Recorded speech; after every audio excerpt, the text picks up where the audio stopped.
It's been 10 days since the United States removed Iran's chief terrorist, Qasem Soleimani, from the battlefield. It's been 5 days since the brutal violence, recklessness, and failed governance that defines the Iranian regime was put on full display with their shoot-down of a Ukrainian civilian airliner and the deaths of all 176 souls on board.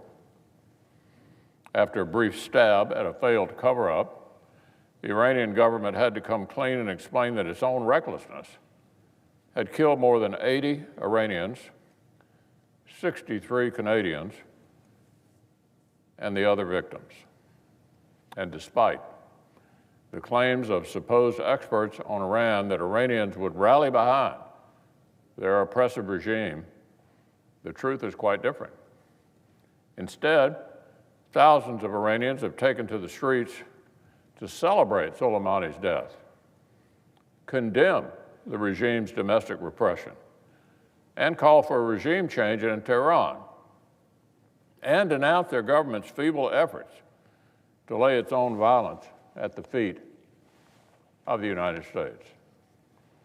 According to journalists, here is one chant that's been ringing out on the streets of Iran. Soleimani is a murderer, his leader a traitor. Here's another. They're lying that our enemy is America. Our enemy is right here. The irony is rich, Mr. President.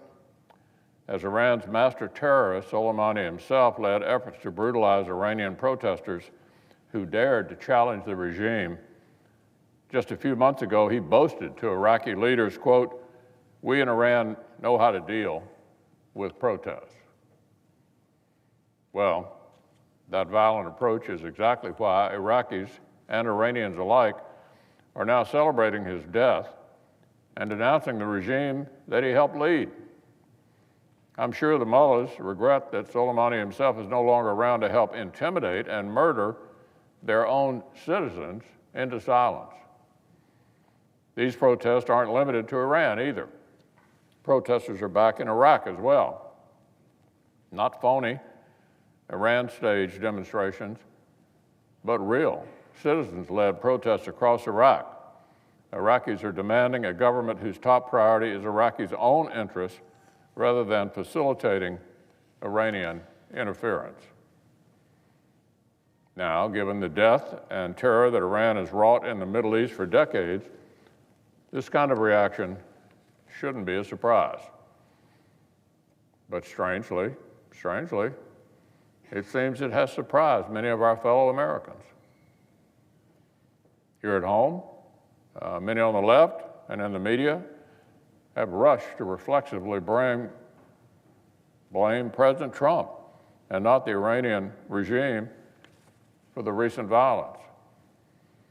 After only the earliest initial reports, the Speaker of the House rushed to blame our administration for, quote, "needless provocations," she said. And following Iran's shoot-down of the airliner, one prominent House Democrat characterized the regime's violence as collateral damage resulting from America's actions, exactly how the Iranians themselves were trying to spin it. One Democrat running for president tried a similar embarrassing equivocation. He said the civilians that Iran had blown up were, quote, "caught in the middle of an unnecessary and unwarranted military tit-for-tat." For several days, you could not open a newspaper or turn on the television without prominent Democrats and so-called foreign policy experts setting aside decades of Iranian aggression to imply or even say outright that America, not Iran, was responsible for the cycle of violence, that President Donald Trump was the real villain. So we are faced with a remarkable spectacle, Mr. President. Even under threat of tear gas or even gunfire, the brave people of Iran are themselves displaying more willingness to criticize their own brutal rulers than we saw in the initial responses from some Democrats and so-called experts right here at home. A remarkable spectacle, but a pretty sad one. I hope this can be a lesson to anyone who has let their domestic political grievances pollute their judgment of world affairs.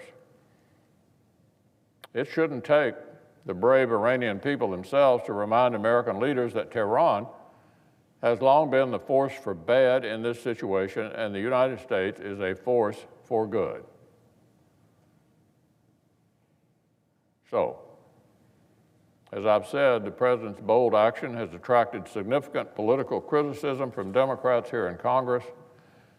Now it is the Senate's prerogative to weigh in on foreign policy, and I fully expect we will debate a war powers resolution from some of our colleagues very soon. I look forward to discussing the last administration's failed strategy that got us here.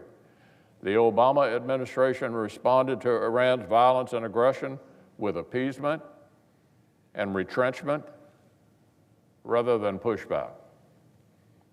I look forward to discussing the fact that senior military commanders did not just recommend the President take immediate action to disrupt Iranian plots against our personnel. They believed the U.S. would be culpably negligent if it didn't act to stop the plotting. Now, I expect some of the Democrats who have rhetorically embraced the intelligence community when it suited their political interests may now rush to criticize the career professionals. I look forward to hearing our colleagues who want to quibble over the word imminent explain just how close we should let the terrorists come to killing more Americans before we defend ourselves.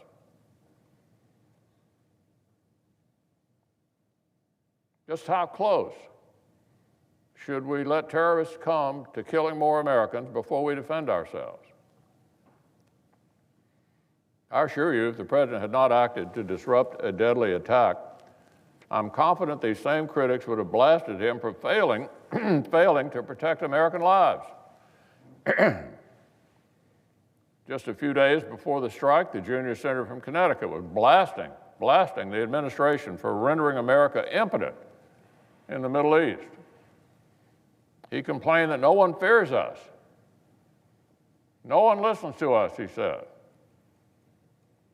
But naturally, after President Trump did take bold action, the same colleague has become a fierce critic for President Trump for supposedly being too harsh. Not exactly a model of consistency.